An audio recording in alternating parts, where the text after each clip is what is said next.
எல்லாருக்கும் வணக்கம். இன்னைக்கு சூப்பரான ஒரு ரவை உப்புமா எப்படி செய்யறதுன்னு பார்க்கலாம். இதுக்கு ரவையை ஃபஸ்ட்டு ஒரு 2 கப்பு நான் எடுத்துக்கிறேன். 2 கப்பு ரவையை நல்லா வெறும் வானலியில் போட்டு நல்லா வறுத்துக்கிறேன். வறுத்துட்டு அதுக்கப்புறமா இது ஒரு அடிக்கனமான பாத்திரத்தில் நான் தேங்காய் எண்ணெய் ஊற்றிக்கிறேன். தேங்காய் எண்ணெய் ஊற்றி பண்ணுங்கள், ரொம்பவே நல்லாயிருக்கும். ஃபஸ்ட்டே இதுக்கு தண்ணி நீங்கள் சூடு பண்ணி வச்சிட்டிங்க அப்படின்னா சட்டுன்னு செஞ்சிடலாம்.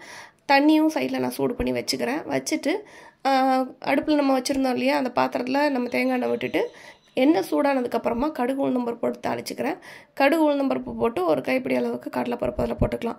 கடலைப்பருப்பையும் போட்டு நல்லா அதை பொரிய விட்டுருங்க. கொஞ்சம் ஓரளவு அது பொரிஞ்சதுக்கப்புறமா இதுக்கு காரத்துக்கு பச்சை மிளகா நீங்கள் ஒரு 100 கிராம் ரவை அப்படின்னா ஒரு 3 பச்சை மிளகா போட்டிங்கன்னா நல்ல காரசாரமாக சூப்பராக இருக்கும்.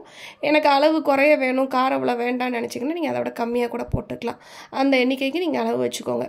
போட்டுட்டு குட்டி குட்டியாக கட் பண்ணி வச்சுருக்க இஞ்சி நெஞ்சை கறிக்காமல் இருக்கும். அதாவது நைட் டைமில் நீங்கள் சாப்பிட்றீங்க அப்படின்னா அது இந்த ரவை அப்படி ஆயிலோடு சேர்ந்துட்டு ஒரு மாதிரி நெஞ்சரிச்சல்ற மாதிரி இருக்கும். அதுக்கு நீங்கள் இஞ்சி சேர்த்துட்டீங்க அப்படின்னா உப்புமா சாப்பிட்டா ஒன்றும் செய்யாது.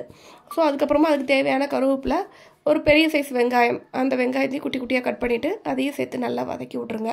இது நல்லா வதக்குனதுக்கப்புறமா நம்ம ரெடியாக தண்ணி எடுத்து வச்சுருக்கோம் இல்லையா, 1 கப் ரவைக்கு 2லேருந்து 2.5 பங்கு அளவுக்கு தண்ணி சூடு பண்ணி வச்சுக்கோங்க. இதுதான் அளவு. தண்ணி சூடு பண்ணி வச்சுருக்கிற தண்ணியை டக்குன்னு இதில் ஊற்றிட்டோன்னா சட்டுன்னு இது கொதி வந்துடும். இதில் தேவையான அளவு உப்பு சேர்த்துக்கலாம். உப்பு சேர்த்துட்டு கொஞ்சமாக பெருங்காயத்தூள் இதையும் சேர்த்துக்கலாம். சேர்த்துட்டு இது நல்லா தண்ணி நல்லா கொதி வரட்டும். இந்த டைமில் உப்பு கரெக்டாக இருக்கா இல்லையான்னு செக் பண்ணிக்கோங்க. பத்தலைன்னா திருப்பி கூட நீங்கள் ஆட் பண்ணிக்கலாம். அதுக்குள்ளேயே நம்ம வறுத்து வச்சுருக்கிற ரவையை இதில் போட்டு நம்ம கிண்டிட வேண்டியதாங்க. நல்லா போட்டு கிண்ண உடனே டக்குன்னு ஒன்று சேர்ந்துடும். இதை இப்படியே ஒரு 2 நிமிஷம் அப்படியே நீங்கள் சிம்மில் வச்சுட்டு அப்படியே ஒரு மூடி போட்டு மூடி வச்சுட்டீங்க அப்படின்னா சூப்பராகவே ரெடி ஆயிரும்.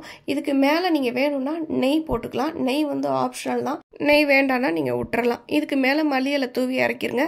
நான் கொஞ்சம் குலைவாக கிண்டியிருக்கிறதுனால சின்ன பிள்ளைங்கலேருந்து பெரியவங்க வரைக்கும் யார் வேணாலும் சாப்பிட்லாம். ரொம்பவே ஈஸியாக டைஜஸ்ட் ஆகிடும். இதுக்கு ஒரு தேங்காய் சட்னி மட்டும் சைடிஷாக வச்சுட்டு நீங்கள் சாப்பிட்டு பாருங்கள். சூப்பரான ரவை உப்புமா ரெடி. நீங்களும் ட்ரை பண்ணி பாருங்கள். பிடிச்சிருந்தா நம்ம சேனலை சப்ஸ்கிரைப் பண்ணுங்கள். தேங்க்ஸ் ஃபார் வாட்சிங்.